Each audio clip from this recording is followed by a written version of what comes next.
Budget Secretary Benjamin Diokno meanwhile questions the opposition expressed by several congressmen on the proposal to try the cash-based system for the 2019 national budget. Rosalie Cos tells us why.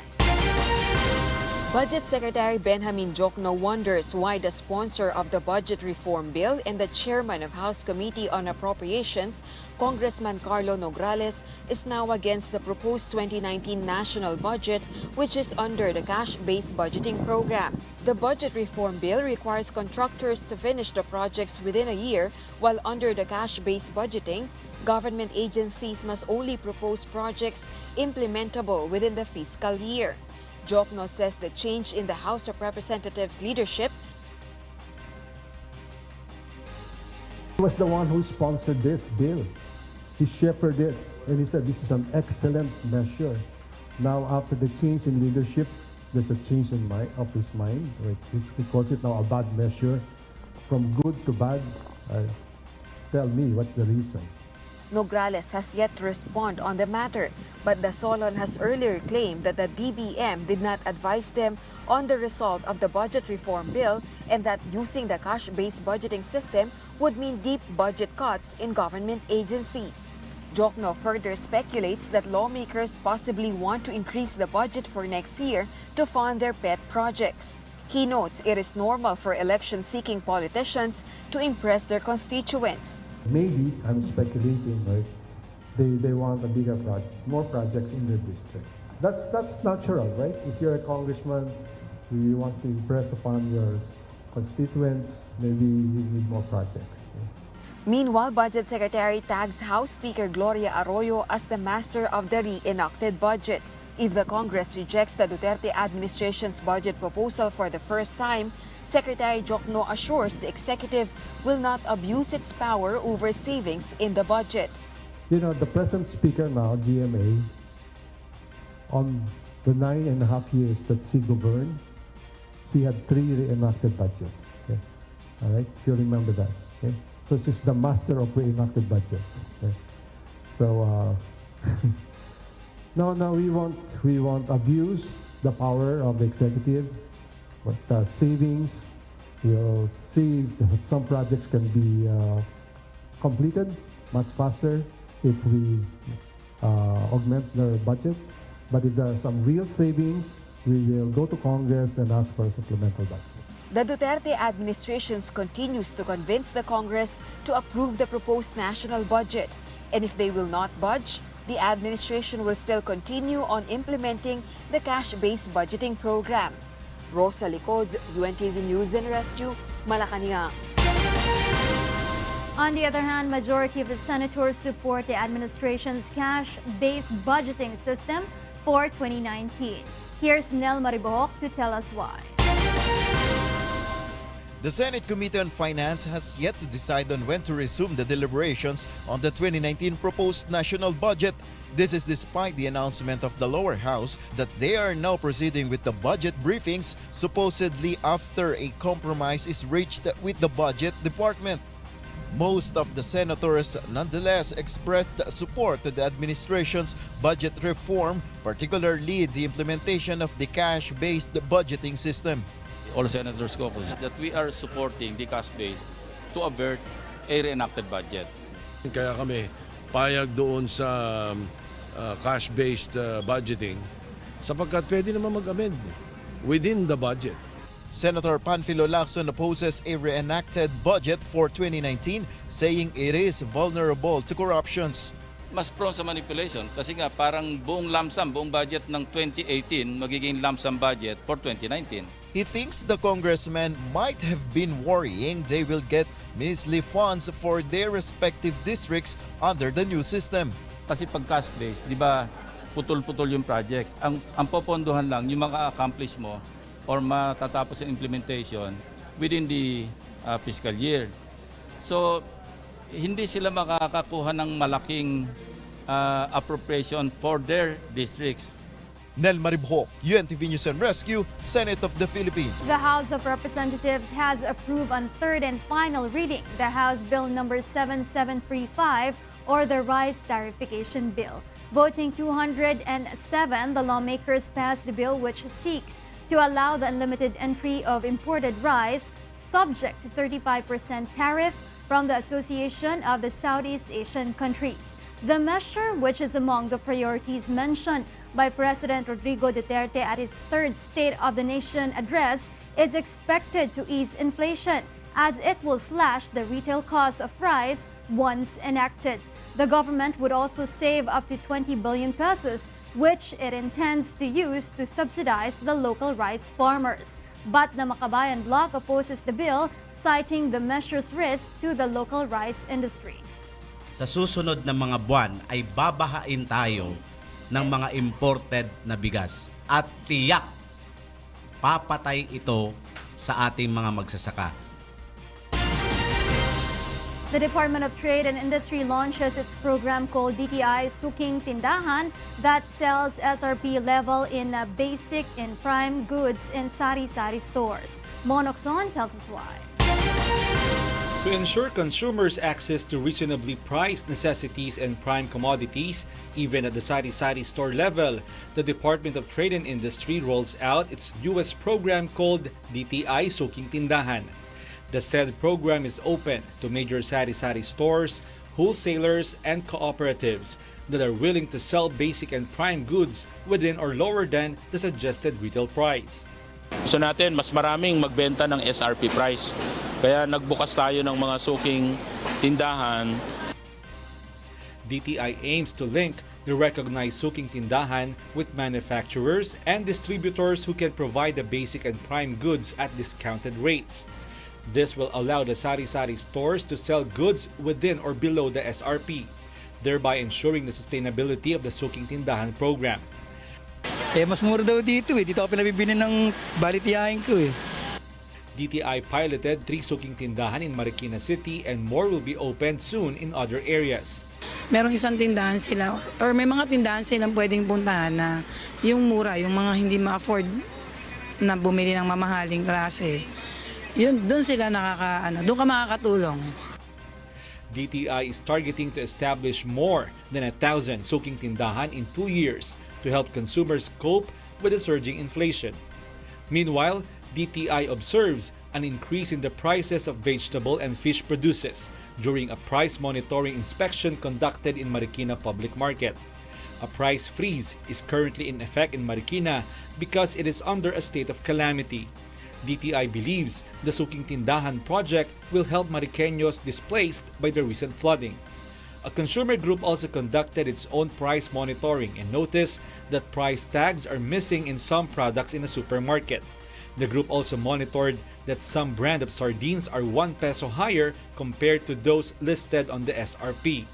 Laban Consumer Group says continuous price monitoring is important to protect the consumer's interest against bad market practice. Mon Hokson, UNTV News and Rescue, Marikina City. The Metro Manila Development Authority monitors nearly 3,000 violators on the first day of its week-long dry run for the revived driver-only ban in EDSA. Motorists, meanwhile, are divided over the implementation of the said policy. Jo Anano tells us why. The Metropolitan Manila Development Authority commences today its one-week dry run for the implementation of its high-occupancy vehicle scheme in EDSA during rush hours. MMDA personnel closely monitored private vehicles traversing EDSA North Avenue to EDSA Magallanes through the CCTV camera units connected to its metro base. Enforcing a no-contact apprehension policy, the MMDA recorded the plate numbers of the vehicles seen to have been carrying only one passenger. The agency also deployed personnel along EDSA Guadalupe southbound and Cubao northbound to manually write down the plate numbers of vehicles violating the HOV policy. From 7 to 10 this morning, the MMDA recorded 2,953 violators, while the passengers of around 156 vehicles were not ascertained due to dark window tint. The MMDA observed a continuous flow of traffic along EDSA on the first day of the dry run. Hindi po buong Metro Manila. Isang kalsada lang po out of those thousands of streets in Metro Manila, EDSA lang ang hiningi namin. Hindi rin namin sinabing 24 hours. Humingi lang kami ng 3 hours in the morning, 3 hours in the afternoon. So talaga kailangan natin i-schedule and bigyan natin ng priority yung mas nakakarami. The motorists meanwhile are divided over the implementation of the said policy. Ma'am, parang mahirap ma'am, maghatid ka ng amo mo, 5 amo mo, pagbalik mo mag-isa ka na lang, alam magkarga ka pa ng mga tambay para makadaan ka lang ng may karga. Kasi naman bakit bawal? Kunwari may susundin na kwan, may aksidente, kunwari yung pamilya niya, susunduin niya. Di ba? Hindi naman tama yun. Okay lang naman sa akin kung batas nila yan eh. Anong magagawa natin kung yan ang gusto nila. Ma'am, okay. Hindi advisable mag-isa kasi nagiging cause ng traffic eh. Kaya dapat talaga, yung mga ganyang, dapat palangang kailangan, mga 3 o 4, 2, pwede. Kasi malaking bagay kasi yun eh. The agency targets to fully apply the policy and its penalties beginning August 23, pending the week-long dry run assessment. The Land Transportation Office, meanwhile, plans to regulate the car window tinting in line with the policy.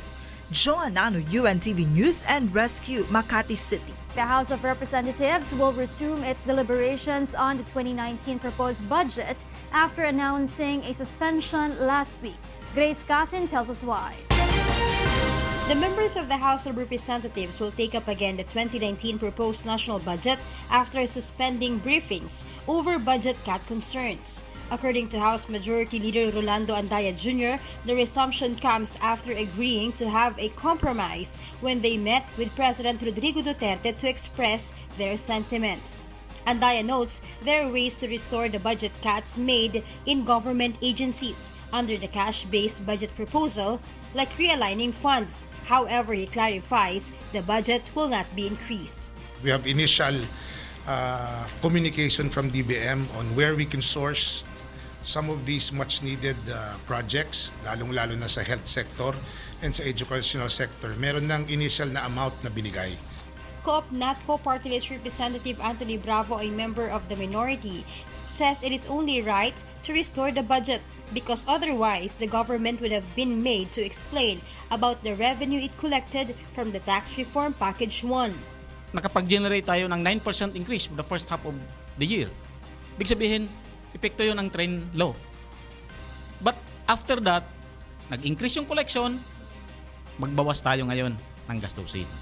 Congressman Andaya adds a supplemental budget is also possible to fund the Bangsamoro Organic Law and the Supreme Court ruling on the Internal Revenue Allotment Deficiency. They will also use a hybrid cash-based budgeting system in 2019 budget, which will enable an agency to utilize its fund within a year and 6 months. Andaya also urges the concerned parties to forget the issue on reenacting the budget because they plan to pass the 2019 budget proposal on time.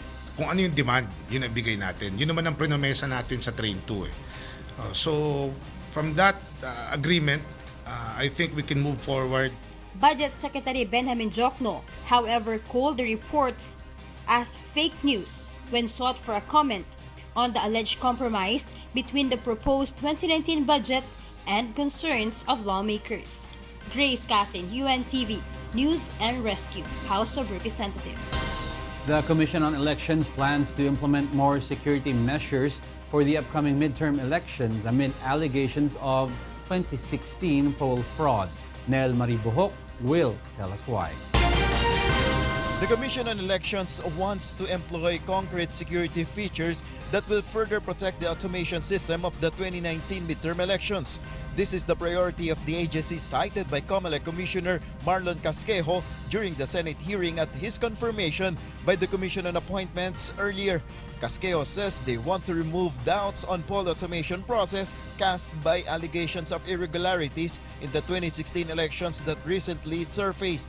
One of the measures that the poll body plans to impose would be the use of the Board of Election Inspectors' digital signature to limit the number of persons transmitting the votes. That is to make sure that the one transmitting from the precinct level going to the canvassing level will be the BEI itself, the Board of Election itself, who transmit the result because of the presence of the digital signatures. COMELEC also plans to require additional details from voters which will appear in the voter's receipt. Likewise, the agency will put QR codes in each official ballot to immediately identify its origin. A public viewing of the source code review is also being considered. The source code serves as the blueprint of the vote counting machines, and by opening the process to the public, defects and problems in functionalities of the machines will be easily identified. The COMELEC says that even without the controversial expose of election fraud accuser Attorney Glenn Chong, the said measures are essential in an automated election. Nag-i-improve din yung teknolohiya, no? So every elections yan, independently of the allegations of Mr. Chong. Jimenez says the poll body is now scrutinizing the documents presented by Chong, allegedly proving irregularities in the 2016 elections. Nel Maribuho, UNTV News and Rescue, Senate of the Philippines. Several senators are urging the Metro Manila Development Authority to suspend the implementation of the high occupancy vehicle scheme along EDSA during rush hours. In a resolution, Senate President Vicente Soto III, Senate Pro Tempore Ralph Recto, Minority Leader Franklin Drilon, and Senator Juan Miguel Zubiri called for the suspension of the scheme, noting that the Metro Manila Council implemented a driver-only ban without public consultation. The senators believe that the MMDA should first conduct a dry run, study the scheme, and publish a clear set of guidelines, citing concerns of experts and citizens who have expressed doubt on the success of the policy in easing traffic congestion. Jordan Clarkson will be the country's flag bearer in the 2018 Asian Games. According to the Philippine Sports Commission, Clarkson will be in front and center when the Philippine delegation marches during the opening ceremony on Saturday at Gelora Bung Karno Stadium in Jakarta, Indonesia. Clarkson, the Cleveland Cavaliers guard, was initially disallowed by the NBA to participate in the Asian. The league, however, made a U-turn and gave Clarkson the thumbs up following an appeal made by the Philippine sports officials. In a statement released this morning, the NBA gave Clarkson and China Zuki of the Houston Rockets and Ding Yuang of the Dallas Mavericks one-time clearance to suit up for their respective countries in the continental meet. Clarkson, on his Facebook account, expressed his gratitude and excitement to play in the quadrennial meet. The Philippine men's basketball team opens its campaign against Kazakhstan on Thursday. OPM balladeer Bugoy Drilon expresses gratitude to Wish 1075 ahead of his first major solo concert on September 25. Leslie Longbowen will tell us why. Bugoy Drilon has been sharing his music for 10 years now. The OPM balladeer is very thankful for being able to maintain his career for a decade, surviving many challenges, including the tough competition in the industry. Doon nyo po makikita kung paano yung pag-evolve ko as a performer. Lahat ng mga genres na nakanta ko all throughout sa career ko, maririnig po nila doon. Among the highlights of Bugoy's career was getting noticed by an international artist. Bugoy performed with reggae superstar Matis Yahu after the latter was amazed by his exclusive performance of Matis Yahu's One Day song. One day, one day, one day, one day, one day, one day. The video has now garnered almost 75 million views. That's why Bugoy is very much grateful to Wish 1075, which will also produce his first major solo concert. Dream ko talaga magkaroon ng solo concert ko. So, I'm so thankful po na grant nga po yun ng Wish. Nagpapasalamat po ako sa tiwala ng binigay sa akin ng Wish at ni Kuya Daniel Rason. At sa lahat po ng bumubuo ng Wish 1075. Bugoy's One Day, One Decade concert will be held on September 25 at the Kia Theater. Leslie Lomboan, UNTV News and Rescue, Philippines. The prices of cigarettes are expected to increase once the Universal Healthcare Bill is enacted. According to Health Secretary Francisco Duque III, this is a win-win solution for the health of Filipinos. Aiko Miguel tells us why.